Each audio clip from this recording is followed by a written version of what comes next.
And we're back with another episode of the Lakers Fast Break podcast. It's Gerald Glassford coming right back at you here from Lakers Fast Break, Pop Culture Cosmos, where we cover the latest news and trends in pop culture each and every week, twice a week, wherever you get your podcasts. Inside sports, fantasy football. I hope to, before we end the week, catch you up on what's going on with the NFL and also fantasy football. Most of you that are still in it, going through your championship games. So we'll talk about that hopefully this week on Inside Sports Fantasy Football, wherever you get your podcasts. Also, as well, Joe Soros here. Go ahead and get his game now on Steam. Corrupt, Coreupt, the premier fighting game available now on Steam, right there for you. Also, as well, of course, he is Mr. Simblades, simblades.com. Go ahead and check out his site there for all your home improvement needs as far as lawn maintenance. A brand new lawn could be yours and so much more at simblades.com. And he's also Ox1947 at LakersBall.com. Our good friends, the Lakerholics crew at Lakerholics.com. Stone Hansen at Report_Court. Of course, Alfred Esmond, Legend 350. Empire Jeff TV, who's doing a show. I think he's wrapping it up here pretty soon. Covering the Dodgers and the Lakers. Lakers in 5. John McCallion channel. And also as well, Daniel Barry Sports Highlights. Yo, all these guys. Go ahead and like and support. But also make sure you give us a like and subscribe. Subscribe today to get the latest notifications on when we go live on the air. Just like John Costa's Clutch Talk and Lakers channel. There's his Lakers channel called Lakers Corner. Please go ahead and subscribe to those channels and subscribe to ours. We are just under 2,000 subscribers. We almost did it. Almost. But you can help us get over 2,000 and help us have a happy new year right here at the Lakers Fast Break podcast. And don't forget, big shout out to all of our members. You could become a member today too. Emojis, badges, articles behind the scenes, also videos that we post to YouTube there first on occasion. So go ahead and become a member today, right there for you at the Lakers Fast Break podcast. Well, the Lakers coming off a stinging loss as they ended 2024 against the Cleveland Cavaliers, are gearing up for a showdown against the hapless Portland Trailblazers tomorrow. So look for us to hopefully get back on the winning track, hopefully get our new arrivals, Dorian Finney-Smith, and also as well, Shake Milton, a little bit more acclimated. But with that, with the new arrivals and the hope that Rob Pelinka can look at something more. I know Empire Jeff put on there that he says the Lakers are going to get a big man. Well, I don't want to go ahead and be presumptuous on that and say yes or no. It's what you think. It's what you think. Can he make a deal? But in essence, can the Lakers make their 2024 better? The 2025 better than what they did in 2024? We'll find out if their 2025, their new year, will be a happy one indeed. And here today to discuss all that is a good man indeed. It is, of course, Mr. Ox 1947. Yes, I saw that about Maxwell Lewis. Hopefully he will be okay. First opportunity, real opportunity to get some minutes, and didn't go quite the way he planned. It is a good man indeed. It is Joe Soro. Joe, great to have you here. I did say, though, D'Angelo Russell would average 20 on Brooklyn because he's going to get all the shots he wants. So don't be surprised, Ali, when you see that. I did also want to mention that he probably will not be waived even after the trade deadline because of the fact that he has an $18+ million salary and no team, if they're in the first or second tax apron, can claim him, even if he does get waived. So he's probably staying there for pretty much the rest of the year, unless he gets traded again, which could happen. We'll see. But Joe, early returns, not impressive enough for a win in Cleveland, but we're just getting started. It is a new year. It is hopefully a new roster, a new rendition of the team, a new rotation. Jackson Hayes hopefully will be coming back into the groove because he was available but just didn't play. Hopefully we get Gabe Vincent there. I know everybody just is so excited about that. But with all said and done, and Jared Vanderbilt hopefully around the corner as well, will the Lakers 2025 be better than their 2024? Well, I don't know the answer to that exactly. I do know that the schedule in January is very favorable and it needs to be taken advantage of.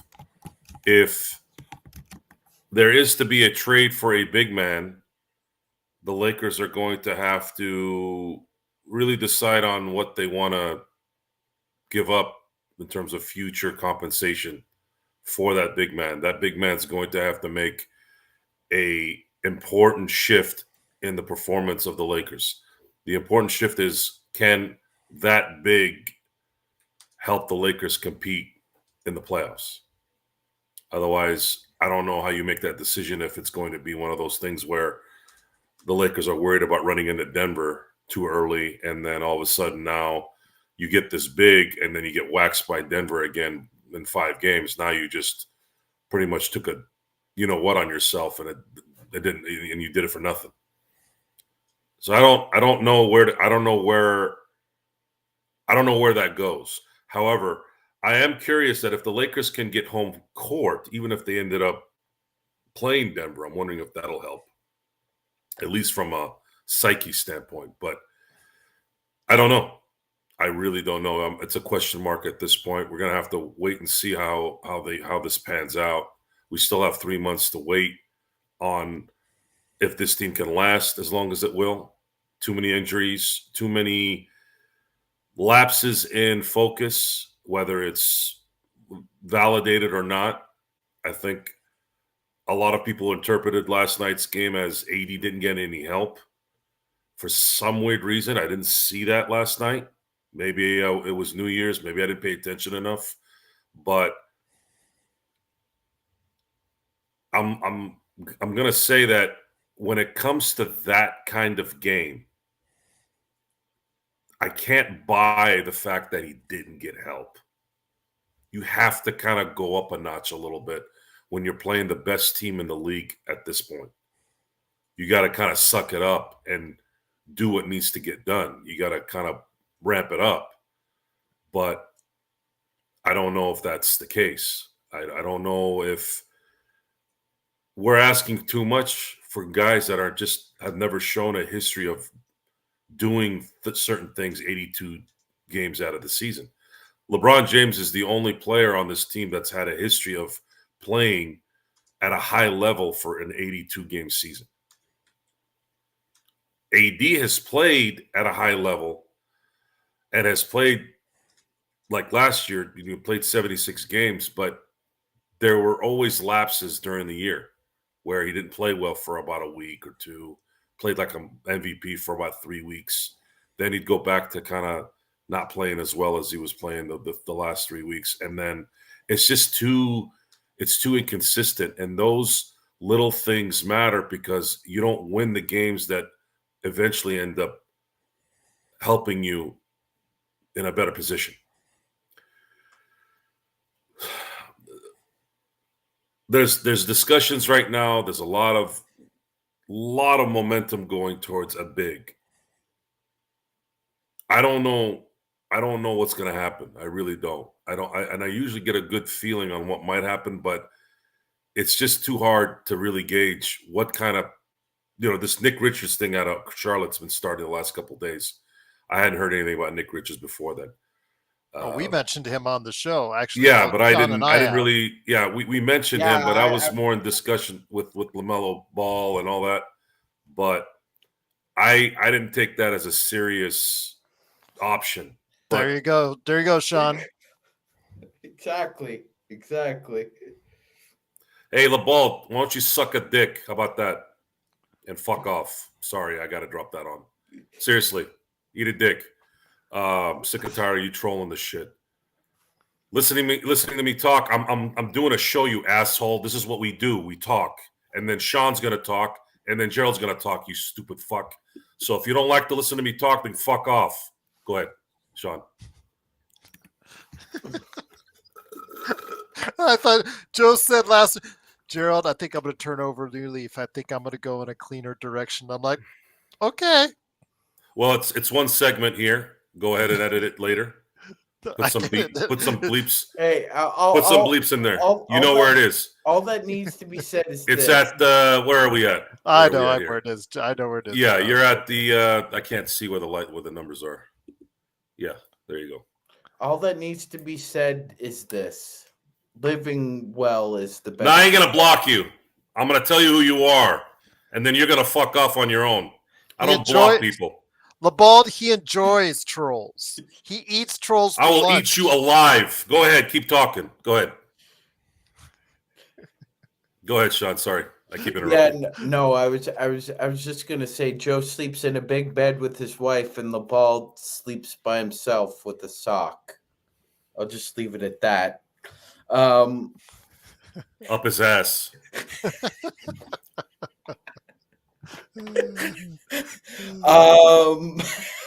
On that note,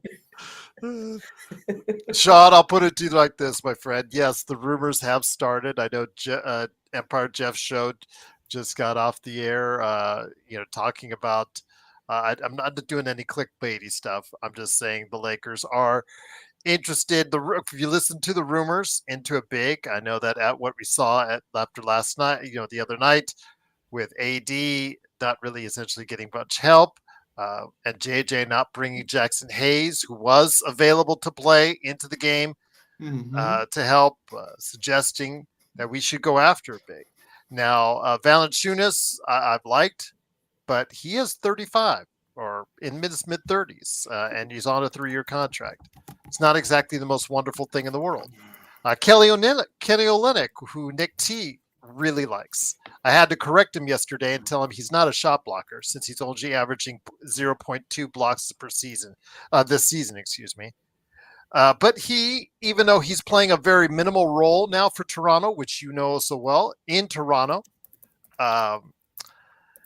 he can still do things. He can still hit shots.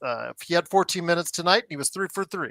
There you go. I mean, he can still be effective when you need to be, and probably still rip someone's arm out of their socket when he needs to. Yes, so he could do some things there for you.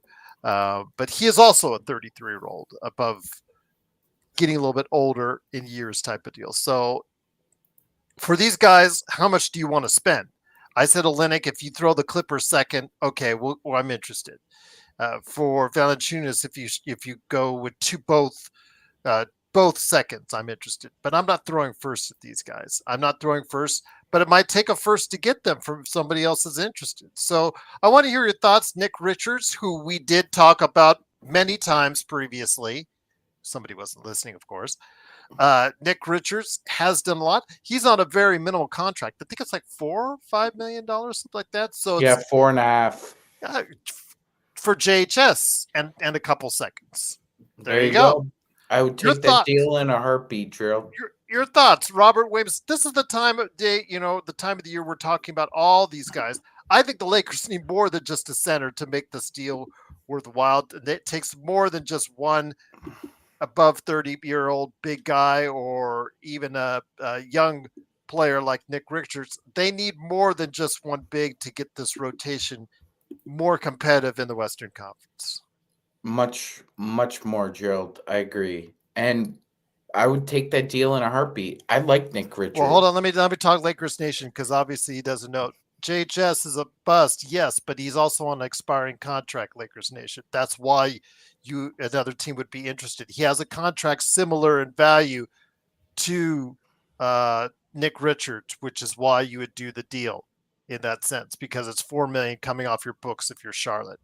100%, Gerald. If his name was in JHS and it was if it was Sean Grice or Gerald Glassford, we'd be saying the same thing. You're trading the contract. It's for like dismiss the player's profile, your ideas about who they are as a player.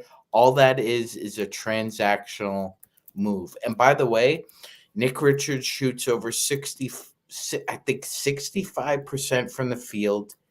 He is I think a sub 70% free throw shooter. He can distribute in a pinch.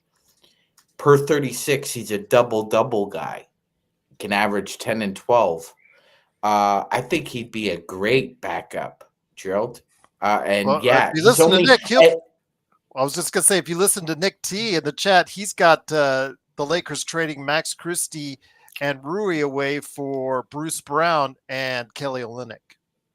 No way. I wouldn't do that deal. If I you give us wouldn't the do that first, deal. Sky's not going to do that anyways. I'm sorry, that's not. They're not. Wait. Yeah, he's in Toronto, right? yeah, he's making another. He's on the final year of that contract. It's like 25, 22. Mhm. or Went something. blank from It went Indiana, down in Toronto. value. I think it's like 22. Yeah, in Masai's Toronto. going to want 3 first-round picks for those guys. It's not going to happen. Yeah. Yeah, he's not getting. He's worse than Ainge. that group. You trade 2 of your starters for them. Joe, the Raptors just lost their worst game in franchise history to the Boston Celtics a couple nights ago. 54 points. He ain't get a first round pick for dick. Good for him. Good. If Toronto Let gives me one of their first, like if they give me their first next year, Nick, then we're talking. They might. They gave the Spurs a first for Jakob Poeltl. But why would they want to give up Bruce Brown unless because that's expiring money? So that's 20 some odd million expiring. So there's certain trade partners to be had, Gerald. I mean, we still have to see what happens with the Pistons. Unfortunately, Jaden Ivey suffered a gruesome leg injury tonight. We're not sure how or if it's severe. A lot of injuries. I was at the Raptors game tonight, and Maxwell Lewis hurt himself pretty badly towards the end of the game as well, Gerald. So early returns on that Nets trade. Nets are 0-1. Lakers are 0-1. So I think but that's what Brooklyn wants to do is lose at this point in time. They need to bottom out. Yeah. And in the case of D'Angelo Russell, he wants to get the chance to shoot up 13 shots and get 22 points. I said before when he got traded the other day, he'll average 20 in Brooklyn. He can't be waived because there's no real playoff team in contention below the first apron. Is that correct? Because those are the only teams that can pick up a buyout guy. I shouldn't say wait, but buyout guy after the trade deadline. So if he got bought out, only the teams under the first apron can take him because of his $18.7 million contract. So it's I think it has to be over 15. If it's over 15, he's a no touchy to the first and tax apron. So if he got waived, it'd sort of be like as far as contenders go, at best he could maybe get the runt of the litter. He'd have to go whoever's not in the tax right now. Yeah, he's not going to do that. Yeah, he's not going to, and I don't think anybody is aspirationally looking to acquire him in another trade. Maybe Orlando. Yeah, but we'll just have to wait for it to play out, Jared. There's a lot going on in the association right now between injuries, teams trying to find their footing again. As you see, the Kings won again tonight. That's 2 in a row for Doug Christie. Way to go, Doug. Way to go. Is he actually coaching the team or his wife? I think Jackie's coaching the team. Okay, I just wanted to ask and make sure. Okay. She's too busy watching out for groupies. It's probably because there's so many groupies in Sacramento. Doug Christie's so dashingly handsome. She's got to make sure that there's a repellent away from him. Yeah, no, there aren't any big baller alerts going out for Doug Christie. That's for sure. I hate that. I don't want to crap. I had to crap on Doug to crap on his wife's lifestyle, but Jackie's a real one, that's for sure. Yeah, I get it, but I'm just not a big fan of meddling people in another grown man's life. I don't get it. Check out the kid in Utah. Hey, yeah, Kyle Filipowski, his fiance watches him like a hawk. We talked about that during the draft. That was funny. But yes, it is, of course, the Magic Man, Sean Grice, along with Joe Soro and me, Gerald Glassford. Thanks again for watching, listening. Truly appreciate. Make sure you like and subscribe. We're just under 2,000. We were just short of our goal by the end of the new year, but you can make it happen for us this year by subscribing today and becoming a member of the Lakers Fast Break podcast. So, Joe, with Labald, enjoying your company at the present time. Although I do thank Labald for posting on there to ask for more likes in the show. That I feel deserves a thank you. Joe, I want to ask you this with what's coming up with Portland. Again, this schedule gets easier. Outside of the game at Houston, all the games leading up to the Boston game are very winnable, and the Lakers should go on a run. If they don't, then I think everybody out there needs to start checking themselves on how good they really think this team is. But 2025 can get off to a really good start, Joe. All the signs are pointing toward they're healthy, relatively speaking, compared to other clubs. They've got no major injuries in there as far as their major rotation players, unless you want to consider Vando. That's up to you. Again, this is prime for a run for the Lakers, and a lot of home games. It's that as well. This is prime for a good Lakers run in order this month. Well, 8 out of the next 11 are at home before the Boston game at home. So it's technically 9 out of the next 12. And if you win, if you get out of this 9-3, it doesn't necessarily mean you got to win all your home games. Maybe you win 1 on the road or 2 on the road to cover the 2 losses at home. If you can get out of here 9-3 in the next 12 games before the road trip, the Grammy trip, I believe that's the Grammy trip, then you're putting yourself in a position where you're probably sitting at 6 at worst. At worst, and you might have a couple games up. Right now, it's a bottleneck right now. The West is one bad week from going from a 3rd seed to the 7th. It's really, really tight. And Denver is the one surging right now, courtesy, as Ali said, with some help of course, Jokic and Westbrook, who seems to be playing. You know what? Jokic, he convinced Denver's management to sign him, and so far it seems to be paying in some dividends, Joe. I honestly, as much as I respect Jokic and I get it, I would have never brought in Westbrook. Westbrook's going to cause more issues during the playoffs. However, if there's a team that could combat it, it would be Denver. I have picked Denver to go to the finals. So obviously there's that. And it's likely that if the Cavs can't beat the Celtics, I think Denver is still the only team that could beat the Celtics if they get to the finals. But at this point, I'm not going to worry about anybody really except the Lakers. They have to put themselves in a position where they got to get home court by April. And that's the only way they're going to have any chance, the limited chance that they have at competing for a title. They do need to make a couple more transactions. If it's one big one, that's good too. And they're going to have to risk something. If they can get something of substance without sacrificing a first-round pick in a top 5 scenario, if they have it maybe lottery protected, then I think that's okay. Which you guys know how I feel about all these stipulations. I think it's getting to the point where I'm just sick of all this. Just either give up the damn draft pick or don't do it, and just make things easier. But I don't know why the NBA has created this cluster F of all these trades. For what? What does this actually do? It just makes everybody's life miserable. And You put protection picks on everything. Now Sam Presti has to think about what he's going to do with 45 second-round draft picks. It's so I don't know. I don't know if they can't make things easy. They have to make this difficult with their swaps and all this crap. So it's hard to really gauge anything. You can't.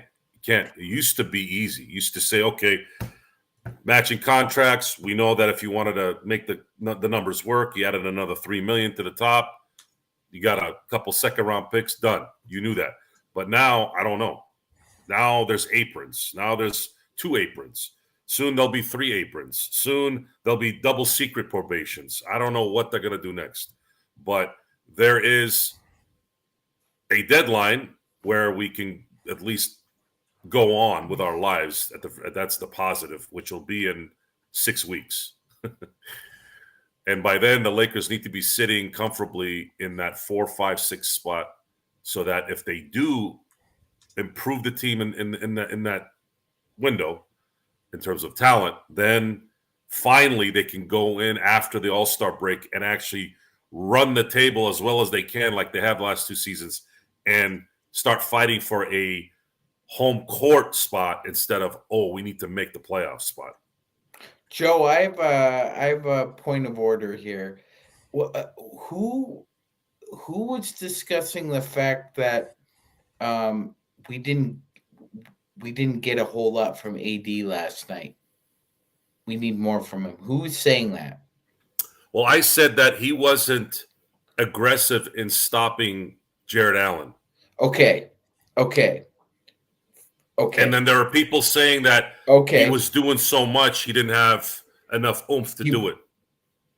I don't know about that. He was doing a lot, though. But I will say this, though. Since JJ's decided that DFS is coming off the bench, how many plus defenders do the Lakers have in their starting 5?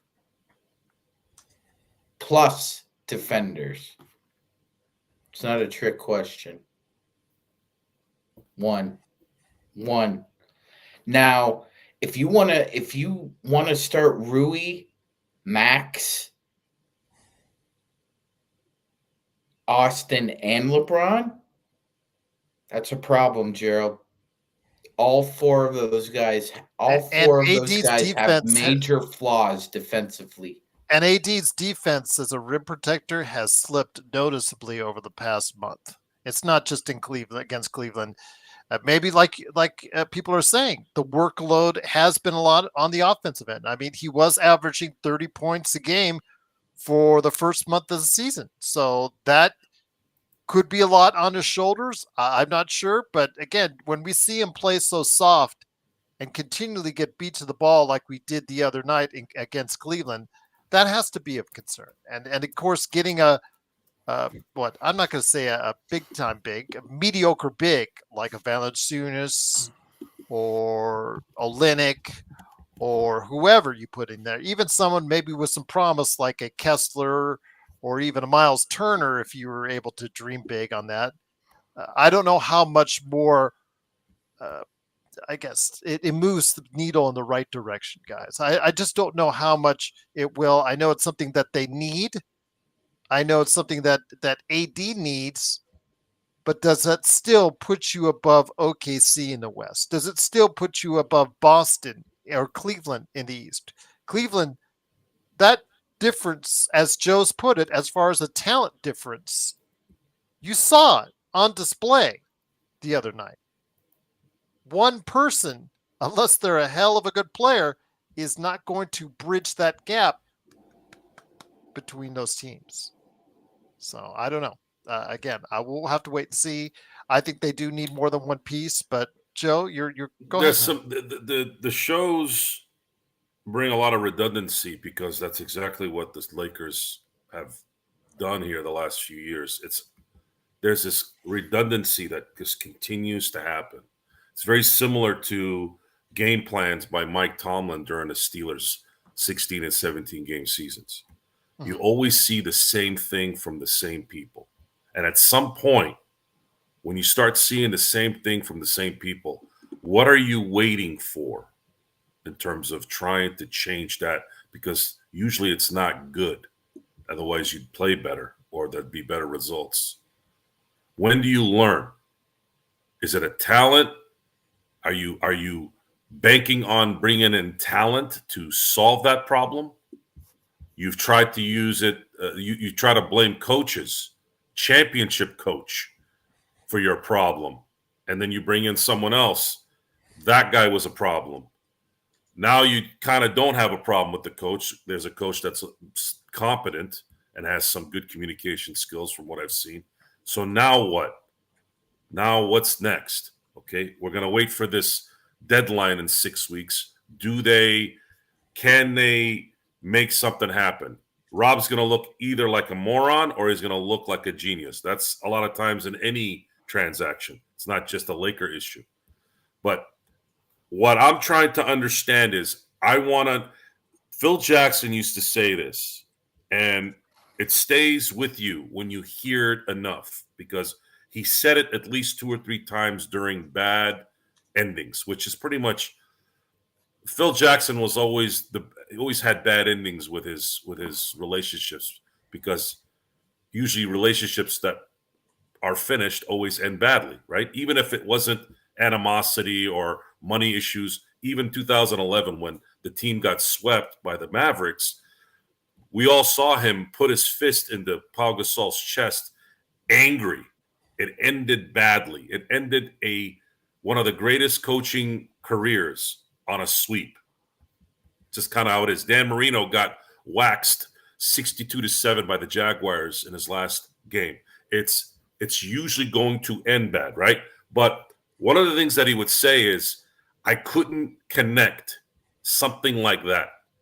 I couldn't get to this player. He said that about Kobe. I couldn't get to Kobe. No matter what I did, I just couldn't get to him. Now, what happened there was Kobe played for Rudy Tomjanovich and Frank Hamlin, which Hamlin was just an interim coach. He's obviously not there's nothing wrong with Frank. It's just he's not a head coach and never wanted to be, really. That year in 2005, it was then that Kobe truly understood the connection with Phil. He's like, get Phil back here. I screwed up. Get Phil back here. And there's nothing like that going on. I feel there's no fixing of whatever's missing. What's going on with AD? Why doesn't he has the numbers, but I'm sorry, guys. I saw the game last night very closely. It was an empty game.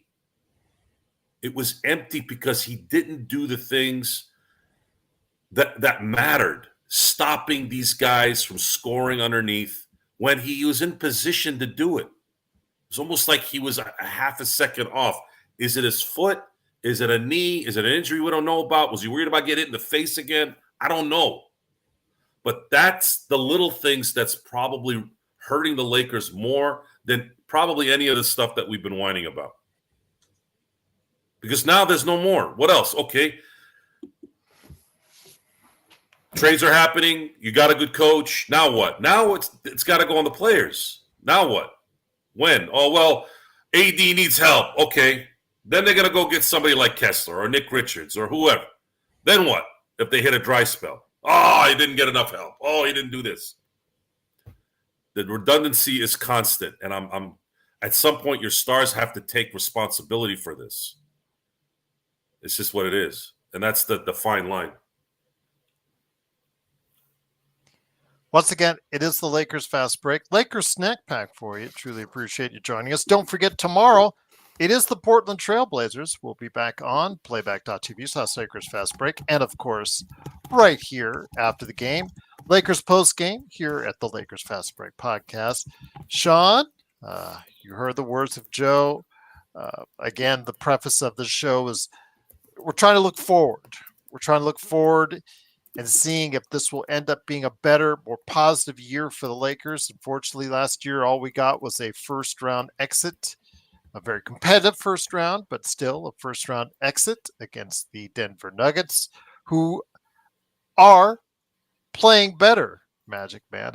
In that gaggle of teams right now that's behind OKC, as Joe says, that's the team I would fear the most because Jokic is the player I fear the most. But after that, when you've got Houston, you've got the Lakers, you've got everyone from Phoenix, Minnesota, you've got all those teams, Houston, all those teams after that, I think it's a free-for-all.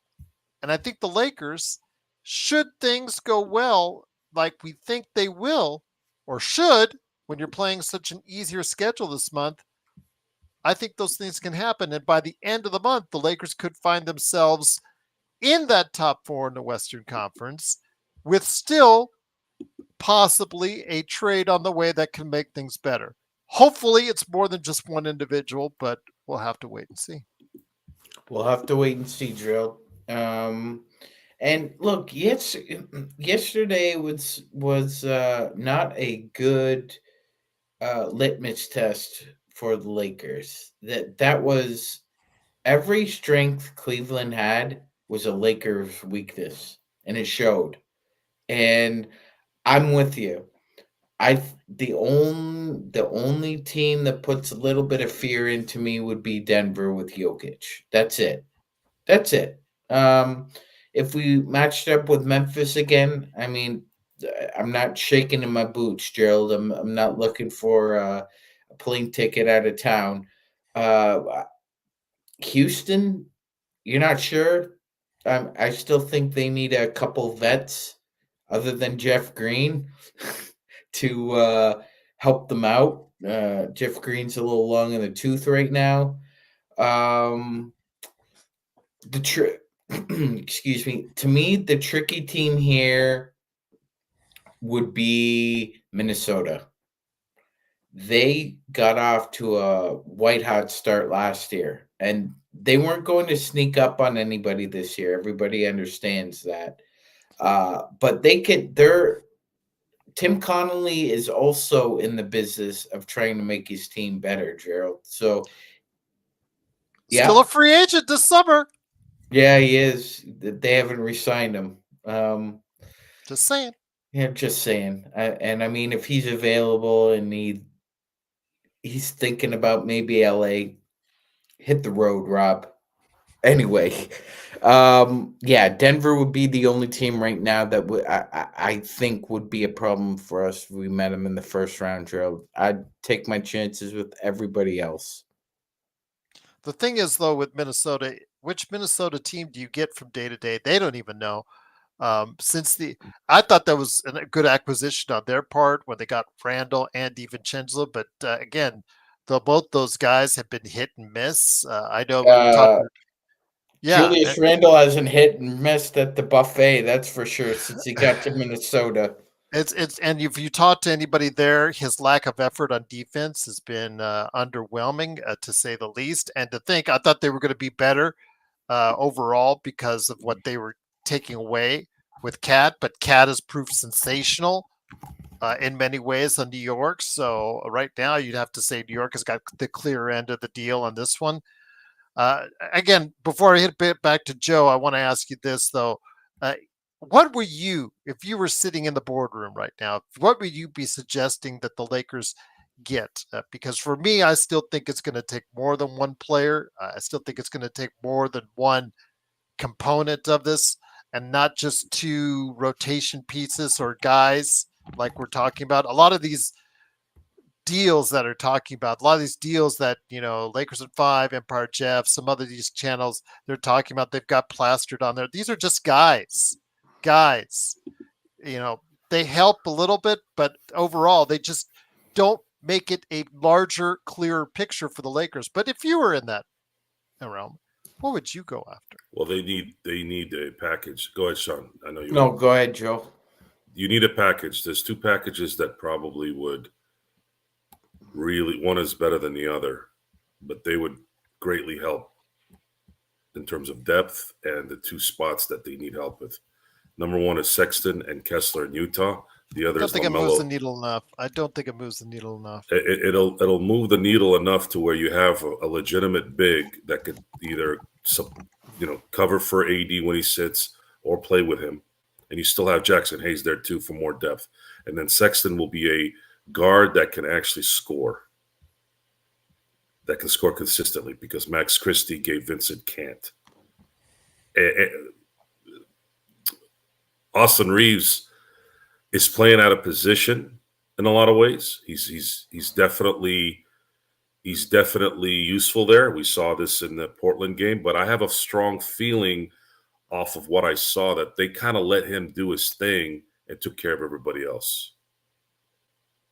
He had a great game. I'm not saying he didn't initiate it, but they let him do his thing and he performed very well. And then the problem with Austin is when playoff time comes, the athletes start coming after him.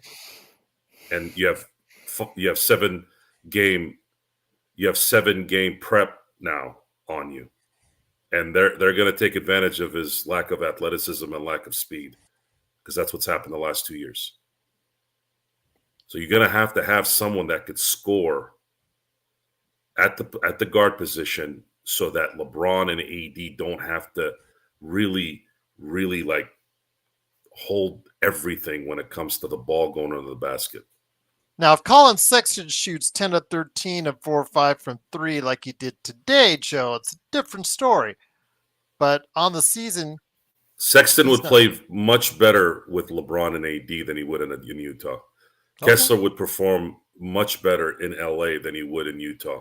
Okay. The two pillars and their skill sets with Sexton and Kessler would work. It would work very well. And you're willing to give up your first for that. It would have to be heavily. It would have to be a heavily protected first. I'm talking, which I just don't see Danny Ainge doing it. It would have to be a first protected. He'll probably want 5 protected. Do you?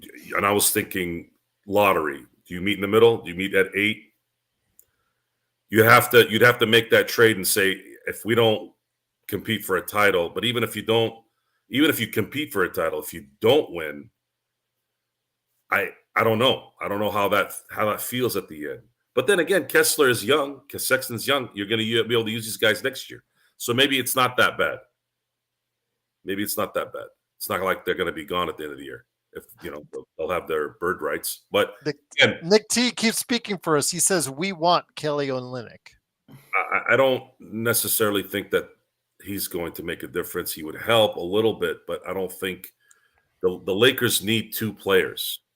They need a Sexton, Kessler, or if there's some miracle that they can go get LaMelo and Nick Richards in a package. But I don't think they have enough money to do that.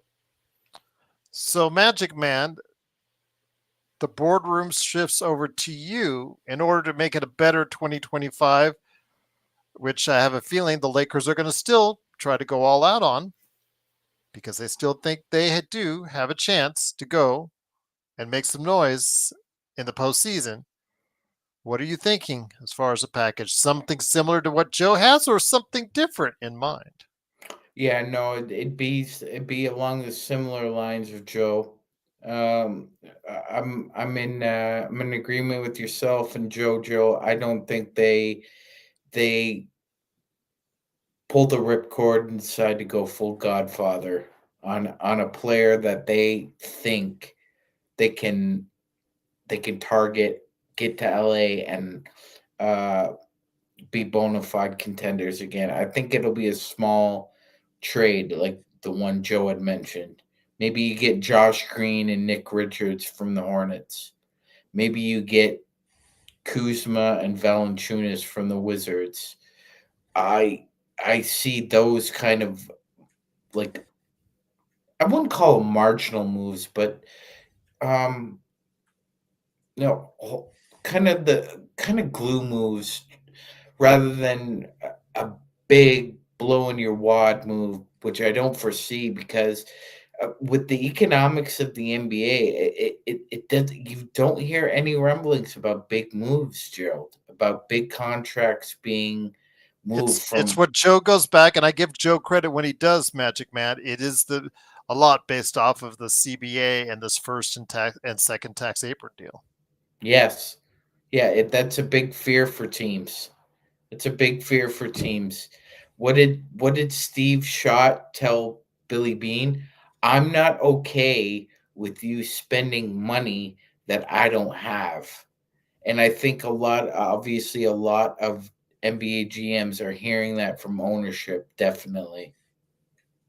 Adam, I don't believe Cam Thomas is coming off the bench. Looking at his previous statistics in the last games before he was a DNP today because of his hamstring, 25 minutes, 25 points, 23 minutes, 23 points, 36 minutes, 34 points, 30 minutes, and 18 points. Those are his Very, last games he played. very streaky scorer. Has a tendency to have a lot of soft tissue injuries, though, But Gerald. yeah, because he was out. He was out a month. Hamstrings, quads, yeah. Yeah, he's only played one game since he's been back. That was the game against Orlando, Adams. So if he did come off the bench, it was probably only for that game because he was coming back after missing a month. So I would not call him a bench player. Adam. Again, Gerald, circumstances come up, right? We were talking about Goga from Orlando. If Mo Wagner didn't blow out his knee, guess what? That guy might be available, but this is the NBA and you need depth, and Magic aren't trading Goga to the Lakers. That's so funny because Goga was available. He was out in the street. Indiana waived him. And now they lost how many centers this year in Indiana? I think it's two. Two, yeah. Yeah. Both to Achilles tendon injuries. Yeah, Isaiah Jackson and the former number 2 pick. The former number 2 pick in the draft. What's his name? See, we're already forgetting his name. James Wiseman. James Wiseman. Yeah, see, we're already forgetting his name. So there you go. There you go. But again, couldn't they have used that right now? Gabe Goga Patazzi got 19 and 11 the other day. That pick set the Pistons back. Well, it set the Golden State Warriors. I don't think setting them back was the right call. It didn't move them forward. They ate crap that year. They needed to take LaMelo. They didn't want to take LaMelo. They didn't want to take LaMelo. They thought it was too repetitive. Oh, you cannot pick. What did I say, guys? You cannot pick based off need. You have to pick best player available. These guys never learned their lesson. Anyways, I don't really know what deal would make sense at this point. I don't know. I think for me, if you're reaching for that, I'd be reaching for Charlotte's. I would go. I'd throw everything I have as far as Ball and Richards. Mm-hmm. See what they say. Mm-hmm. If they say yes for only 2 first rounders for Ball, that means they want to get rid of Ball. It's simple as that. Whether they think is there any inkling that's what they want to do though? You get the vibes. I've talked to people there. In fact, when we used to interview, that comes on the show, she said that, the vibes are not great down there. I mean, they're not drawing. They're one of the worst attended teams in the league. And the fact is that, he is supposedly their star player, but they'd like to build around Miller instead. It's clear the team wants to build around Miller instead of Ball for the future, but Ball's still jacking up 30 to 35 shots on that team because he can, and he will continue to do so. Although, again, he is 24, 6'8", and can play make and hit shots. And it's not afraid of the moment. If you saw him in that one playoff series that he had, was it against Indiana, if I'm not mistaken, Magic Man? Yes. Yeah. So don't you think a team like Minnesota that's kind of teetering a little bit right now might have a better deal, especially with the draft picks they got for Cat? Oh, I'm sure they will. A LaMelo. See, that's the thing is I don't think 2 or even 3 first-round picks will be enough to get LaMelo. I'm pretty sure they will. Yeah, you're probably right on that because the teams, the haves and the have-nots, the haves are giving up everything they can as far as draft picks and whatnot, and the have-nots, except OKC, of course, are taking in all those draft picks. I talked about it on yesterday's show that Brooklyn now has 31 draft picks in the next 7 years. 31. So these next drafts, Magic Man and Joe, for until 2030, it's going to be like, oh, it's Brooklyn's pick again. Oh, it's OKC's pick again. Oh, it's Houston's pick again. Oh, it's New Orleans pick again. All these teams, there's like a select number of teams that have just like an abundance of draft picks at this time. Absolutely, Gerald. I'm pretty sure there's going to be a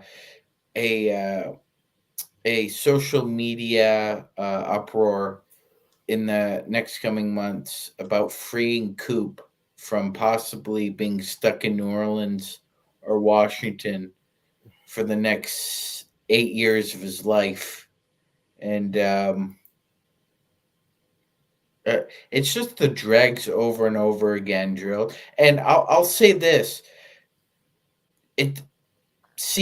Charlotte has new ownership. They're not attached to LaMelo Ball. These guys didn't draft LaMelo Ball. And he's not drawing. And he's not drawing in Charlotte. He's not a draw. And I will make this statement and a question, and I hope everybody's got a good answer.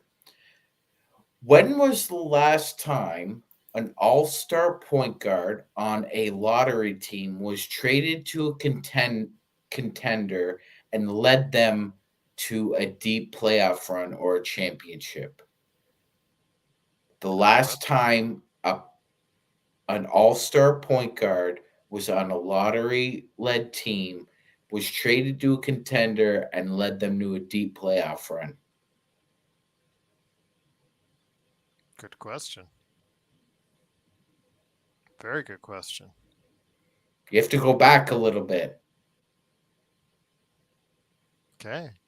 But as we continue here, Gerald. I was thinking too about it too. Yeah, he is. I got him. But as we move forward, Jared, we also have to remember it's not just. Well, if you want to say Drew Holiday, technically. No. No. Well, he was a point It guard. wasn't Rondo in 08, was it? No. Okay. And New Orleans didn't go on a deep playoff run. And Nick T says it right. He might have it. Chauncey Billups. That's it. That's the last guy. Very good, Nick. Very good, Nick. Give yourself a pat in the back. There you go. Yeah. More than 25 years ago. So it's been a while. I'm not saying and Gerald, I'm not putting out there and not saying LaMelo couldn't do it. All I'm saying is we both realize what a great player he is. He's stuck in a bad environment. I'm not saying if he got traded out of there, he wouldn't lead a team like the Lakers to more wins. He would. What I'm suggesting is it's very difficult to acquire somebody like that and have Stoudemire? Damon Stoudemire. That's pre-Chauncey. Oh, you said 25 years ago. Yeah. Chauncey got traded to the Pistons. That was 20 years ago. More than that. He got drafted by the. Hold on. He got drafted by the Celtics. Joe's distracting me. Yeah, Joe's distracting me right now. But Joe is a distraction. No, Chauncey got drafted by the Celtics. Then he went to Denver. Then got traded to the Pistons. That's correct. Because didn't he get drafted? Yeah, he got drafted by the Celtics, I thought. He did. Yes, and then he got waived, I thought. No. He got traded to the Raptors. Okay. He got waived from the Raptors. Then he got waived from the Raptors, yes. Went to Denver, then went over to Detroit. Okay. All right. And it's Nick T says 15 years ago. No, it wouldn't be 15. It was 11 years ago. 11. Okay. On that note, I thought Drew Holiday for me, but that was my answer. So, yeah, he was on the Blazers for. Well, I did say young. Okay, you did say young. Yeah, he did preface it YYC with young. Okay, I'll give him the out on that. But once again, it is a Lakers fast break. It's a Lakers snack pack. Magic Man did get us on that. Give yourself a pat in the back, and Nick T as well. It is Joe Soro along with me, Gerald Glassford, and as well as Sean Grice. We'll hopefully be back for you tomorrow as well, but we still got much more to talk about here. Joe, I know with the nice crowd that we have. Oh, go ahead, Magic Man. Yeah, Gerald, I would have said Jason Kidd, but they lost in the first round of the Spurs. Was he still young? He was. Okay. When he got traded the first time, he was. Okay. Nick T. That's why we need Olynyk. Oh yeah, no, like please, no. I don't want to root for Kelly Olynyk, Gerald. Can we? Well, Nick T certainly. Nick T is a all in on Kelly Olynyk. I don't even care that Kelly's Canadian. I don't think LeBron wants to play with him. He Sad? probably cost LeBron a title in 15. Probably. Is it just so sad that we're scanning all these bad teams to try and find some diamond in the rough out of these players that will hopefully catapult us into the top 4 in the Western Conference? Because basically that's all we're talking about here is which bad team will give up its mediocre to good players in order for us to hopefully get better. Because we think that LeBron, as Joe said, we think that LeBron and playing with LeBron and AD will magically make him better. Make that person better, whoever comes on our team, or duo better. Gerald, if put your NBA GM hat on, if you were in a play-in position, Gerald, regardless of the circumstances and environment you're in, regardless of that, would you be trading your 3 or 4 best players if you were in a play-in position? Well, how long do you want to stay mediocre? I mean, it's clear to our audience they are frustrated at this point at staying mediocre. For a lot of teams, it's acceptable to be mediocre. But for the 17-time world champions, unfortunately, when you stop by and you look at the marquee and it says 17X, you have a different standard to go by. No, I agree. But I think that's what my point is, though. I mean, so we're looking if we look at the NBA in tiers, right? Mm-hmm. So your top 2 tiers would be 1 through 6. So 12. That's 12 teams out of the way right then and there that aren't dealing with you. They're not going to deal their 1 to 4 best players to you. So you have 18 teams after that, and now 7, 8, 9, 10. That's another 4 teams plus another 4. That's 8. Now instead of 18 teams, you're only dealing with 10. That's hard, man. That's really hard. That is really hard to find. Like Gerald was just saying, Lakers fans are literally looking for a needle in a haystack. Like literally for that diamond in the rough that's on somebody else's team that nobody else has recognized might be a diamond. There are other teams out there looking for diamonds in the rough too. I mean, one of the big factors in the Trevor Ariza trade, Gerald, was Ariza had injury history pre-Lakers, and that scared a lot of teams off. He had a lot of upside, but his injury history scared a lot of teams off. And sometimes you get lucky. Sometimes you get lucky. In 2024, ain't about luck, baby. Lakers Nation, I'm not putting D-Fox in this because if D-Fox becomes available, we'll get outbid. Houston can throw so much more. OKC, other teams could throw more than what we have. That's why I'm thinking of Charlotte again. That's why I'm looking, because those 2 are young, they can develop, and they may be under the radar as far as teams wanting them both as a package. But that's just me. But Joe, I can understand his thoughts on Colin Sexton and Walker Kessler. Again, a possibility of Kessler developing into something as far as the center is concerned. If he plays anywhere like he did in college, watch out as far as getting the triple doubles that he used to get with block shots. And then, of course, Colin Sexton, he's averaging about 17 right now, coming back from that serious ACL injury. So hopefully he can get, he's almost back or is back up to, to speed that he was playing for Cleveland in that final year before he got traded as well. But Joe, I wanted to ask you this in our chat. The latest victim of vitriol is what I call it. The constants like D'Angelo and Gabe Vincent, they're always there. They've always been there since the start of the season. But then you have Austin Reeves, who was on that list for quite some time, a spell, like about a week, 2 weeks, where he was the biggest guy on everybody's chat right there as far as the victim of vitriol. as far as people just like laying a lot of hate towards his way and wanting him gone, et cetera, et cetera. Everything has cooled off. He's played sensationally. You've got to give him credit for that. Although, again, I think too much is on his plate as far as asking him to be the primary playmaker on this team. But it is what it is right now. The latest victim of vitriol, Joe, is none other than Rui Hashimura, who, when he was hot, he was, shooting the lights out in the playoffs. He was everybody's favorite. When he comes into this game against Cleveland, he's still shooting about 40% from three. But as you and I both know, and you and I both talked about, Sean and I both talked about, he's been streaky his entire career. His entire career.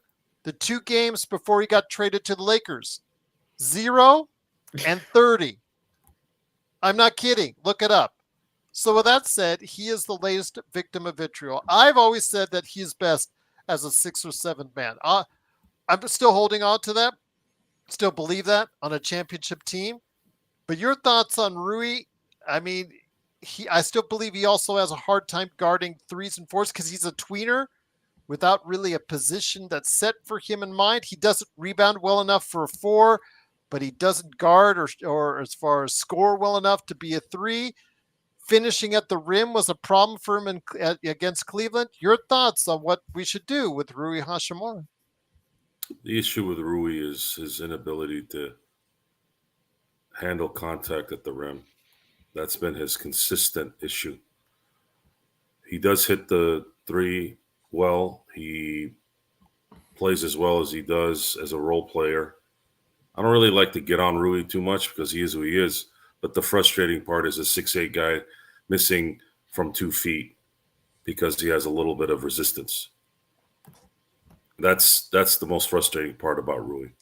Austin Reeves got a lot of crap, and we were called out as what's a good word to use on that? We were called out as supporters of substance, which is as stupid as you can get, because it's a dual explanation at that point. Now you have to explain 2 things to morons. Number 1, what do you want this guy to be? He's not going to be the guy you want him to be. The same reason why a lot of Laker fans thought you better give this guy $25 million a year if he asked for it when he was a free agent, right? He got 14. No one offered him anything. Folks, most of you don't know anything about the game. And most of you are Johnny-come-latelys, day in, day out in your lives, and you put it into the sport.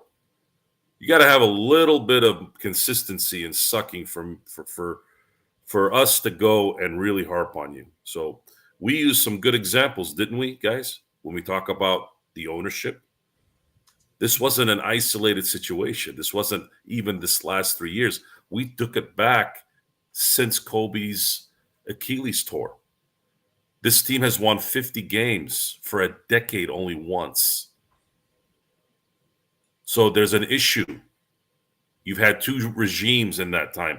You got a little bit of a leeway when they won in 2020. And even then you couldn't be patient enough to let things develop, let them simmer down a little bit. They didn't win in 2021 and you blew it up because you panicked or whatever. And that's the whole point here is ownership does what the regular fan does, is they panic and they criticize and they're, what have you done for me right now? And if you don't do it right now, you stink. No, there has to be some kind of consistency for that to be legitimate. You look at Frank Vogel is a perfect example. I'm sitting there and I'm like, why is this guy being treated like this? Why? This guy coached as great as you could have coached with this team. You had a phenomenal season with all the stuff that had gone on off the court, and he brought you a championship, and you couldn't give this guy at least the respect of doing the job he did, even the year you didn't win it because AD came off the year so quick, he got injured. your team was still the best at one side of the court, and it kept them in that whole season. Unfortunately, AD, blew a tire out at the end, but that shouldn't be like you should know the difference. You should know the difference.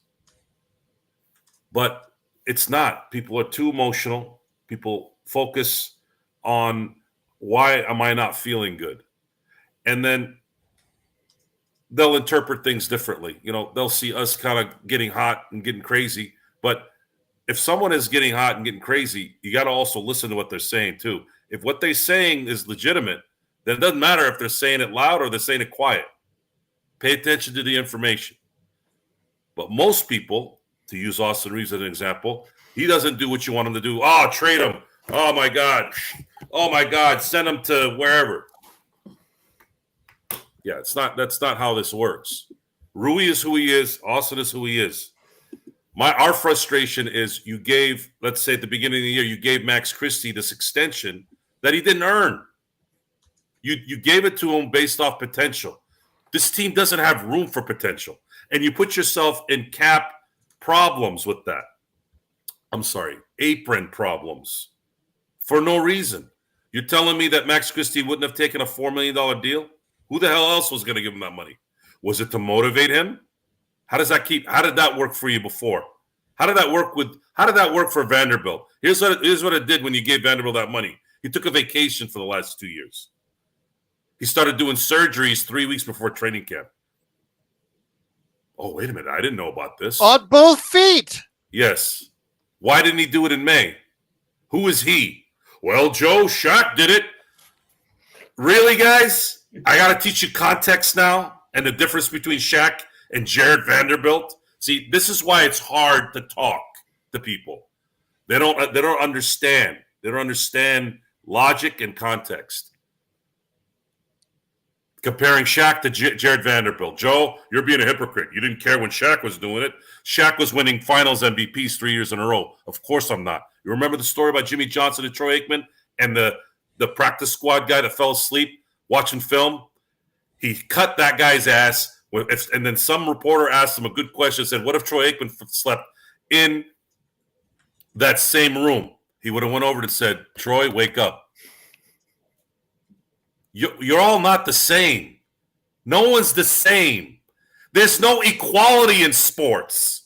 It's about doing the business or not doing the business.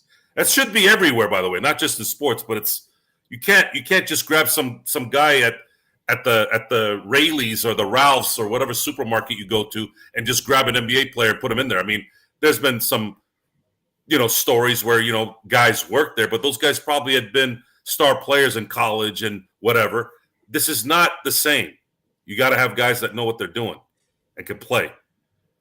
So the future right now is a big question mark. The only thing that the Lakers can control right now is playing their rear ends off in January, February, and March and putting themselves in a position to have home court in the first round. If they don't get home court in the first round, they're going to be toast at the latest in the second round.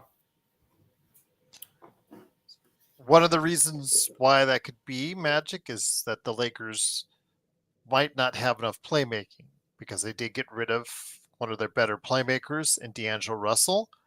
I know a lot, as I said before, has been put on the plate now for Austin Reeves.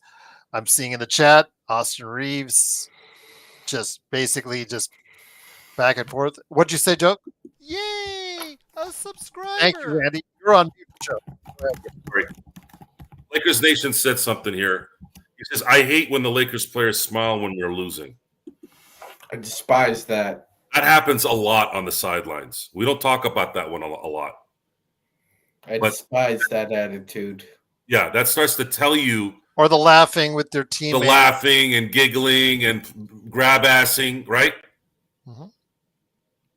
It's and then what happens is if you guys are ever going to follow anybody on Instagram, follow Bernsey and Will Clark. They have a show called No Filter. By the way, this whole Buster Posey hiring in San Francisco, it's only for show, by the way. San Francisco's run by the guys up in the booth. They don't want to spend any money. They didn't even hire one of the greatest athletes that have ever lived in their franchise. They didn't hire him to go talk to everybody because he would ream them. He would pull them. You talk about old school. And I know Will Clark. I've met him, and he's better in person than he is on TV. That's how great he is. It's just not going to happen, guys. The managements, the agencies, and the players own this. If you don't believe me, look what happened to Mike Brown in Sacramento. And when you enable a child, what happens, guys? Because these guys are like children. What happens when you keep enabling them? Oh, they throw a tantrum. Well, I'm not doing it. Hey, if you don't take care of what I want to take care of, then I'm going to leave. And the coach is never going to trump a player. There's not enough talent in the NBA to do that. So where do you go from there? Mike Brown takes this team to takes them to a third seed. He wins Coach of the Year. They have done everything in their power to help De'Aaron Fox. Again, I don't know what's going on behind the scenes. I'm just going by what I've just seen. All of a sudden, within a year, he's going to leave. Mike Brown gets fired. All of a sudden, now it's looking like Sacramento's going to have to rebuild. Like, what the hell happened? Does anyone want to stay and grind and be great where they are? No. Everybody wants the easy way out. And like Rasul, again, when it comes right down to it with Connect, he is missing shots. He is not hitting shots anywhere near like he used to from the outside, but he is staying aggressive. You've seen him taking the ball to the basket with more consistency and aggression. And you know what? Yes, he is getting a shot block sometimes. Yes, he is getting posterized, but he is taking the basket and making some nice shots. And that's what you need to see, Magic Man. He is trying to contribute in other ways. Yes, he does not play the greatest defense. I've said this on the show. He does play soft sometimes. But when he's not hitting a shot, he's still taking the ball inside. He's still rebounding at a high rate for what is essentially a shooting guard, small forward. Again, he's trying to find other ways to impact the game. And I just think that, again, as a 23-year-old rookie, he is learning how to do it. I think it's just a matter of time before he gets his shot back. And if he does, you might want to consider giving him a more integral role than you are doing right now. Yeah, I agree, Gerald. I agree. Spot on analysis, by the way. Yeah, he is trying to contribute in other ways that don't necessarily show up on the box score. That's going to take time. He's a rookie. And I agree with you, Gerald. It's incumbent upon JJ and the staff to help direct his growth in a positive way, whereas if his shot isn't falling and he does have somewhat of a confidence issue, that they're there ready and encouraging him to do other things other than shoot the basketball, because I think a lot of these young cats just get it in their head, Gerald, and learn from my mistakes as somebody who was young once in gainful employment. Don't try and do more than you can do, and don't try and give as less effort than you can. Play your basic game, and things will eventually click. You have to believe in yourself and your hard work. And Dalton has a lot of belief in himself. So I expect him to eventually get out of the funk, get back on a heater, and then he'll be able to not skate through his rookie year, but he won't be banging into any walls. I will say this though. It's also imperative that now that you have you have a perimeter defender on the court, Gerald, get him time to play with somebody like that. So when he's not involved in the action and he's observing good habits from DFS and Max Christie. I think, Gerald, one thing we learned from glue guys like Derek Fisher, Ron Artest. You want to go all the way back to guys like Rick Mahorn. It's the effort and energy that is contagious. Effort can be a contagion, bad and good. It's like Joe said, losing is the worst, right? It breeds every bad habit or attribute you could have, selfishness, depression, egotism. Whereas what Dalton's trying to do, and I believe Max is trying to do the same thing, is positive energy, trying to change the game if you can't score or if you're not rebound. And as far as Austin goes, Gerald, let's be real about this. Austin's a facilitator by default at this point. I'm not saying he couldn't do it. It was well within his toolbox. But as Gerald has pointed out since he started with the Lakers, he is not a facilitator. That is not his game. He is a scorer. He is a score first guard. Go ahead, And a Gerald. really good secondary playmaker. Yes. Secondary. Yes, absolutely. Can he give you 5 to 15 assists a night? Definitely. Should you ask him to be your primary facilitator? Definitely not. Ham tried to do that before. I think Vogel, I don't know if Vogel tried to do that before, but Ham, I know at least tried to put him at the point guard position before. Mixed results. It's gone better this time around, but again, with the Detroit game where there was 6 turnovers early in the Cleveland game where he had like 2 or 3 right away in the first quarter, Magic, it is a concern because you're putting so much on his plate and his defense is only going to get worse. Absolutely. His defense is only going to get worse as he gets older. And great point, Gerald, about Ham. I mean, was Ham really? He thinks as Laker fans we were dumb. He's smart, whatever.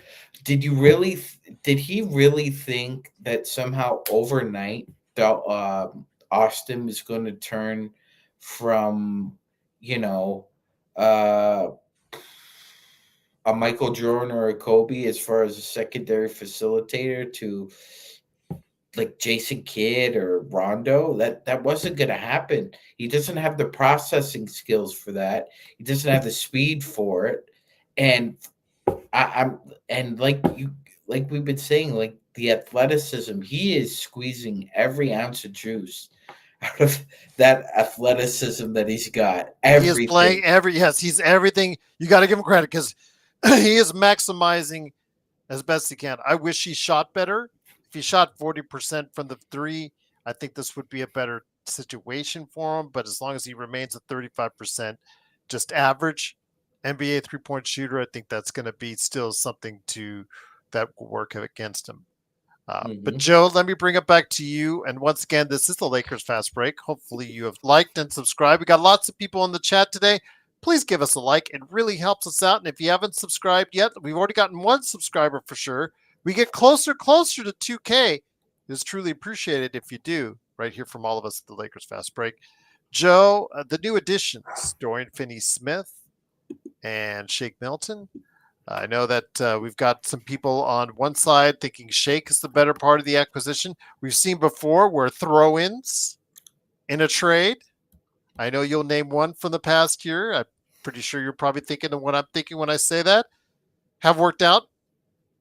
It starts with, well, I'm not gonna say. I know who you're gonna say, but if you're JJ Redick, where are you going to utilize these guys, and do you start thinking about making a change in the starting lineup to do so? Sure. I would like to see something more consistent in terms of a starting lineup.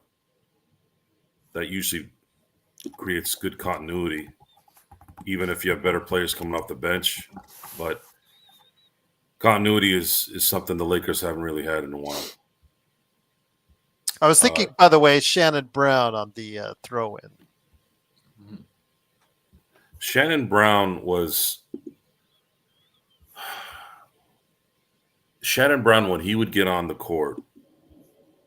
He had a couple plays a game where he just it was electricity.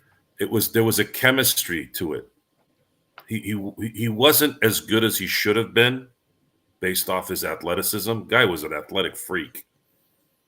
Big hands, could jump out the building. He should have been better in his career. But he found a niche with that team, and everyone loved him. And he did do at least a couple plays a game where he just had that crowd in his hand. And, of course, the team. I have never seen a missed dunk that almost took the roof off of Staples. And if Richardson hadn't bumped him a little bit when he was in the air, he would have made that dunk.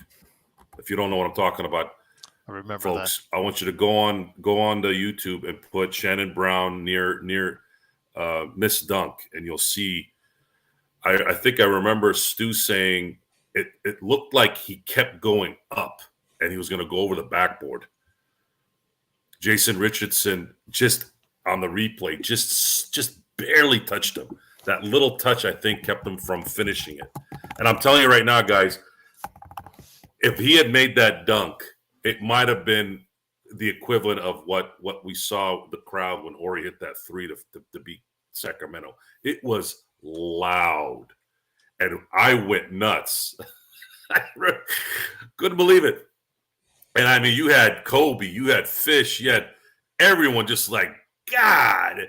And we weren't there. I'm sure when you're there, it looked even better. TV sometimes doesn't show it well. It's kind of like, yeah, go ahead, Sean. Yeah, no, finish up. So that kind of player, there aren't any of those guys on this team. There's no one that you sort of had it like it was kind of there with Connect, because you want this guy to be big, right? Like he was shooting threes, he scored 31 game. Like he has that ability, but unfortunately the team isn't focused day in and day out and thirsty to dominate. It's a different culture now in the NBA. What team out there really plays like they want to take your heart out? As good as Boston is, as good as Cleveland is, as good as OKC is, do you really get that feeling from those teams? I mean, I used to see that all the time. You saw it with even Golden State, even though they were more finesse team. They're not there yet, but Udoka coaches that way. They don't play that way yet, but he coaches that way. But yeah, good point, Joe. That Houston needs a guy, perennial star. They need a guy. Team. They need a guy, and I'm talking about a bona fide one. Who I don't know if De'Aaron Fox is ever going to be a bona fide one for a title, or LaMelo Ball. I don't think those are the guys. And I don't know who would be available. I really don't. I don't know. But they need that one guy, and they have the right leadership there, and they have the right guys around, and that's kind of how that'll play out. But it's very difficult to kind of gauge anything right now with how difficult it is to do anything. Everything is difficult. And I'm not even talking about playing games. It's difficult to watch guys that are not hungry to dominate when they're this good. You know, Anthony Davis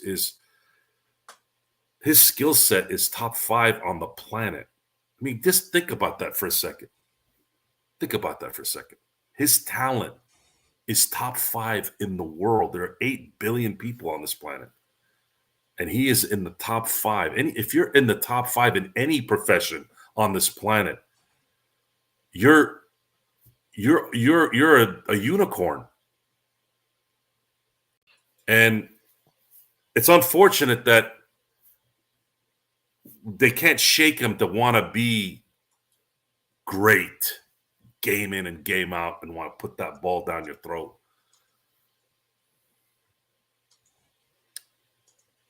wanted to go ahead and say that somebody every now and then the Draymond question gets popped up at us, and it's just like that's real scary. Again, Draymond Green. Seriously, there's been a lot of scuffles here the last few weeks. I actually kind of like that. Draymond Green. I feel very strongly when I say this. Someone would have to sacrifice their season a little bit to pop that balloon. you just want somebody to clean his clock, Joe. If somebody cleaned this clock, I'm talking about fist here, not here, not here. I'm talking about right here. Bloodshot eyes and canal time. That right there would shut him up. Because at that point you could do your interviews and say, we've been watching this piece of garbage kick people in the nuts, try to pull their arms out of their sockets. He is a studio gangster, and I just told him who the real gangster was. Question for you, Joe, on what you mentioned earlier about drive and wanting to win and wanting to be the best and having that aggression. We see a young player, I think, that has a little bit of those attributes that you like. Yes, he does shoot the three too much for my taste, but Victor Wembanyama, the way you hear him talk, the way you see him play, especially the way you hear things, what he says, he's a player that wants to do what it takes to win. He doesn't want to wait for San Antonio to build up and build up. He wants to win, and he wants to win now. What if AD had that kind of mindset that I think Victor Wembanyama is actually forming at this point in time for San Antonio?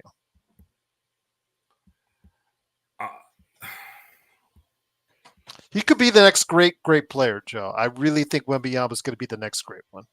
I'm gonna say that we have to monitor that a little bit. I don't know what's going on in San Antonio right now. There's something weird going on there. Well, they're playing above. They're right around 500, which is above and I don't know. Is Popovich back? No, not yet. Okay, so I don't know why they don't just. Why doesn't he just retire?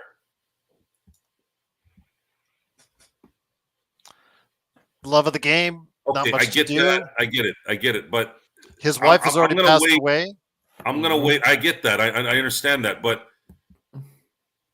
at some point, he's been here a long time. You have to kind of go to the next level here. And I think you need the right energy from the coach. You need the right mindset focused on what the next 5 to 10 years is going to be.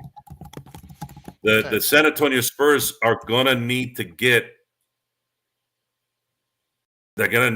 one or two more like Tony Parker's and Manu Ginobili's, not necessarily their skill sets, but they're going to need to give Wembanyama 2 guys that can make a run for the next decade or so.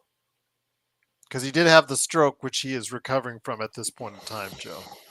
Yeah, I was there. I was paying attention. I was old enough to remember that losing Tommy Lasorda as the manager of the Dodgers because he had a heart attack and he stepped off. He finally kind of said, "Look, I'm going to need to step away now because now the health is getting scary." This is why Bill Parcells would quit every 3 or 4 years. He would run so hot, he'd have to get away from it. He'd calm down, then he'd get another job. Then he'd coach for 3-4 years. Work in the studio. Skids, and we, Pop, I think, is paying attention to extracurricular stuff that I think is a detriment to the team. I think what San Antonio needs to do is, because you keep mentioning this, and I'm going to ask you a question here. Why do you keep saying this? Is there something going on? Are you looking at something that we're not seeing? Do you know something? As far as Victor? Yeah, like you keep saying how he wants to win now. Like what is it? What's telling you that? Well, I listened to all of his conversations that he has with the press, but also when I was talking to Rafael Barlow, who had a direct line to the family, when he was getting drafted, who probably still has a direct line to the family. He hosts his own Locked On NBA Draft podcast show on the Locked On Podcast Network. We still communicate every now and then. But yeah, he had a direct line to the Wembanyama family. He would tell me stories about what this kid was doing, the effort that he was making to put into making himself the best player possible. It's beyond what you say of, oh, he's just going to the gym and he's going to gym at night. He's going to the gym at night. He's going to the gym in the morning. He's working out with weights. Yeah, I know it doesn't look like it, but he's trying to get himself stronger. He's trying to listen to what is needed for his body to stay in good shape, Joe. But yet he'll say, okay, I know people. He's not tone deaf. He knows people are telling him not to shoot as many threes. He knows people like me who keep on saying, I stop shooting so many threes, go inside it more often, just like we talk about with AD. He said, I know what everybody's asking, but I want to play the way I'm going to play in order for what I feel is the best way for my team to win. He's not doing it for extra money. He's not doing it for glory or anything like that. He's doing it because he feels it's best for him and his team to win when he is playing the way he's playing now.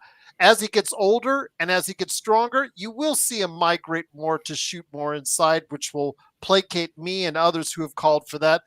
But for now, he's playing the way he feels effectively is going to best help this team. And you see him right now. He's the leading player right now for Defensive Player of the Year. He has taken a team that if you looked on and you took them out of the equation, Joe, they probably would be worse than the Washington Wizards, and yet he's taken them to a 500, even above 500, possibly even better spot for a play-in.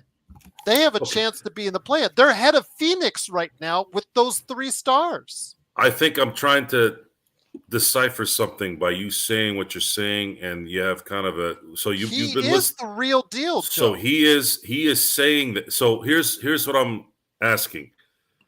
He keeps saying this, and when I start to hear someone repeat themselves on a subject, I start to think, is he trying to send a message? Is there something going on with, hey, look, I'm not going to wait to win? He's not going to wait. He wants to win. And then win. You said you have contacts within the family from some of your sources. Mm-hmm. Is it coming from that? And I'm just kind of curious. I might be looking into it, but why is he saying that? Because San Antonio has always been a franchise that's focused on winning, right? But there has been some weird things the last 5-6 years. There's a lot of focus issues that I've seen through Greg Popovich and the fact that they haven't been playing well because they don't have any talent. In the press have said and alluded to the fact he is not waiting for a rebuild, Joe. He is not waiting for a rebuild at all. I'm not saying that they go all in out now. And I don't think he was alluding to that, but he is talking about like a 2 or 3 year time window where he thinks this team needs to be at for a championship level team. These are just some of his quotes about that philosophy, Gerald. I want to win as many titles as I can. It's one of my biggest goals in life. It's all I'm dedicating the next, I don't know how many years of my life to reach it. Okay. So there, it's from the horse's mouth. He wants to win 7-8 titles. And that's one of the things you want AD to say. Even I know AD's 32. He's been a vet in the league 12, 13 years now. I get it. I understand it. But, I'm not sure he was saying those same things when he was 20 years of age. This kid wants to win. This kid wants to win now, and this kid wants to win continuously and wants to be one of the greatest of all time. He has that drive. He has the drive ever since I first talked to Rafael Barlow about it, and I haven't seen anything that's going to change my mind since. Do I think he could become the next great player in this league, Joe, after Jokic, after whoever you want to put in front of him? Yeah, I think he can be that player, Joe. And to be fair, Mitch Johnson's record with the Spurs this year is 15-13. So it's not as if the Spurs have completely and utterly collapsed without Pop. It's like Pop at this point in time. Pop is who he is. He's in his 70s. He's not going to be the hard ass he was 20 years ago with Tony Parker or Tim Duncan. That's just not who the man is right now. So you got a good point, Joe. But I also agree with Gerald as well. He's got a good point. The common denominator here is that Pop's time with Spurs is coming to an end. Yeah. And I would say this. I think it's more likely that Victor wins an MVP and or a title after Greg Popovich leaves the NBA, not before. Again, I just don't see anything that doesn't tell me that Wembanyama, barring any health issues, can't be that next great player. I will say this though, Gerald. I think they missed the runway as far as building around him. This is the same complex scenario that you have in the NBA, in the NFL, in the NHL. When you have a transformational player on a rookie contract, you need to do everything conceivably possible to build a contender around them. And there are only a couple of examples in every sport where they've done that. Gerald's Las Vegas Knights acquired Jack Eichel. They already had an infrastructure around him to build around a superstar. They eventually won a Stanley Cup. The Oilers did the same thing with Connor McDavid. Almost won a Stanley Cup. In the NBA, we saw what happened with the Boston Celtics. They built around Jaylen Brown and Jason Tatum. They won an NBA title. The Nuggets built around Jokic. They acquired KCP. They drafted Michael Porter Jr. Got lucky Murray, there. Don't forget Murray and Jamal Murray. Exactly, Gerald. Within 4 or 5 years, that team is ready to contend. I don't think the Spurs are there yet, Gerald. And No. Victor is coming up on that super max extension. But again, here's his the drive issue and too. wanting to win is Here's something the issue. Here's the issue that I like. Here's the issue too. Mhm.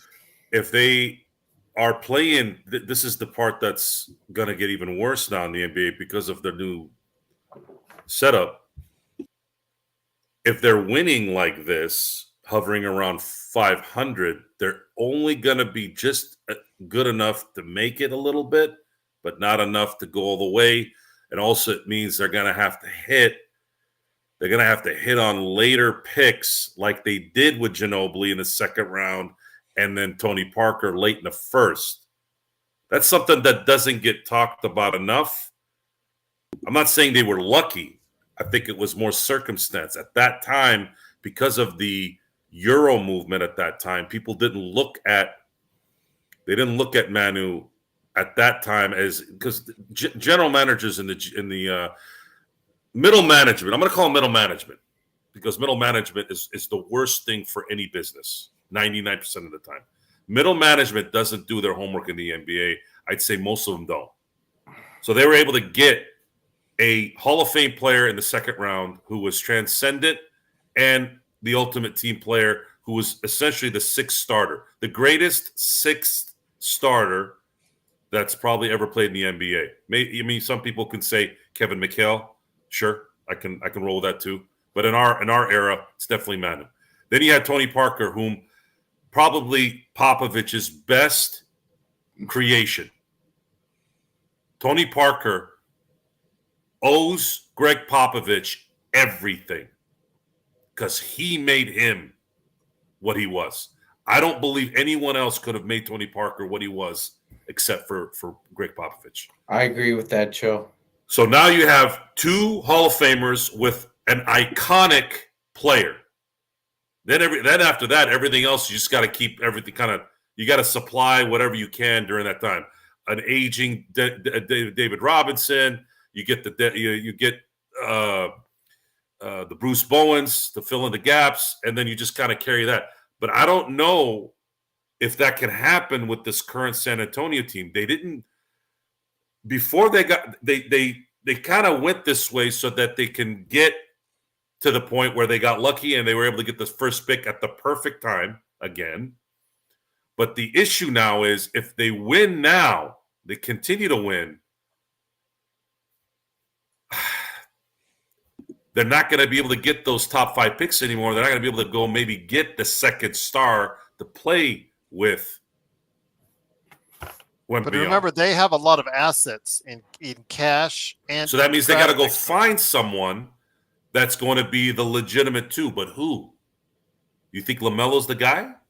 You think De'Aaron Fox is the guy? Maybe. I still would take a pick. I would take a Houston trade if I was Sacramento on De'Aaron Fox first over what San Antonio can offer, because I think they have better players. I don't know if you agree with me, Magic, or not. Of the 2, I would probably say they are. New Orleans, they once had those, they have a lot of young players and draft picks, but they're so far away right now. I don't think they're making any trades anytime soon unless you want to take some other players off their hands. I don't think it's going to work the other way around. But no, yeah, I'd say Houston has the better. 100%. Yeah, 100%, Gerald. I agree. And great point about New Orleans, Gerald. That kid that you loved on draft night, I'm not going to forget it. Gerald was over the moon about Dyson Daniels. And what does New Orleans do in the offseason? Let's trade Dyson Daniels away. And he's just become a defensive player of the year candidate in Atlanta. I mean, he's not going to win it. Obviously, Gerald Victor's going to win it. But still, that here we go with another organization. If we could pilfer that hen house, Joe, you pilfer that hen house after the bull plop that Dell Demps, that Dell, you curmudgeon. Great words, by the way, tonight. That's the hen house I would pilfer. Lakers Nation says we've been winning actually, but Clippers and Dallas Grizz are also got to start losing. It's close in the seedings. Yeah, we're all bunched up. We're all bunched up right there. Anybody that goes on a run like Denver is right now becomes the team that could be in second place here by this time next week. It could be the team that's right behind OKC. But if the Lakers go on a run, like we talked about, they have a very favorable schedule this month, guys. If you take a look at it, a very favorable schedule. Joe, I expect the Lakers with the schedule to be the top 4 by the end of the month. If they're not, I think that's going to be heavily disappointing. I have a scary scenario. Here we go. And you know what? Lakers can't stand prosperity. I have a feeling that even if the Lakers run it well the rest of the year, I have a feeling if they get a 4 seed, watch Denver will be the 5th seed. Exactly, right there. Or the other way around. It's going to be a problem. It's going to be a problem. I'm already itching with that. It's it hit me like that, like a couple days ago. It's like, oh man. Joe, you're talking about that itch you got on your back where you can't get it. You can't get it in between my shoulder blades. So you need like. And you know what sucks, Sean? All my walls are rounded. Oh, that sucks, Joe. And I try to do it at the door, but the door doesn't stay. Like I even have like magnet stoppers. It doesn't work because I got to dig. So I have to hope my wife's home so she can, scratch it. But it is the most irritating itch, and that's what it feels like. It feels like, are these guys going to actually do it right? And then they got to face Denver in the first round anyways. That's what they've put themselves at at this point. They're going to have to mentally get over it.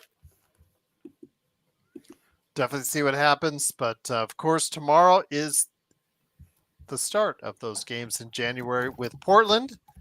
I'm looking forward to that. Don't forget to join us, playback.tv/Lakers Fast Break. And of course, after which is the best post game that's out there right here at the Lakers Fast Break, indeed. But guys, it's been a great episode. Sean, Magic Man, any last words before we head on out? Yeah, just one, Gerald. The college football playoffs this afternoon were a big bore. Other than the Texas ASU Oregon fourth quarter. Oregon decided not to show up. Thanks for coming. Thanks for You playing. didn't think ASU and Texas was a good game? I said the fourth quarter on. It was 24-8 heading into the fourth quarter. It was a boring game. So it was like Super Bowl 43. And by the way, Gerald, quick question for you. Mm-hmm. If you were Quinn Ewers, would you take $6 million to go in the portal and stay for another year? If you believe that, I would still say no. You need to go in the draft. He's eligible for the draft, correct? Yes, he is. He is Just go in the draft. Go in the draft now. Just do it. NIL. If you're just gonna, if you take the NIL money, you're just scared of playing in the NFL. Mm-hmm. So that's what it shows me. Mm-hmm. Joe, what do you think? It's one of those things where do you guarantee yourself $6 million and less pressure, or do you go and try to get more money, but it's going to take longer, and you gotta play a much harder game. I mean, when it comes to competition, I want to play in the majors. Of course, if it was me, I'd go to the NFL. There you have it. But this NIL thing has changed.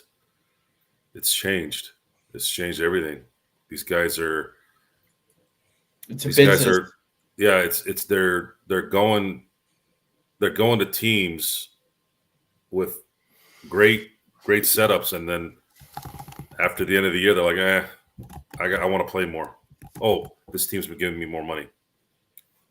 Whatever. Gerald, one of the best basketball coaches in college basketball, Jim Laranga, resigned from the Miami Hurricanes after taking them to the Final Four, Gerald, because he said half his team was telling him that they were going to leave.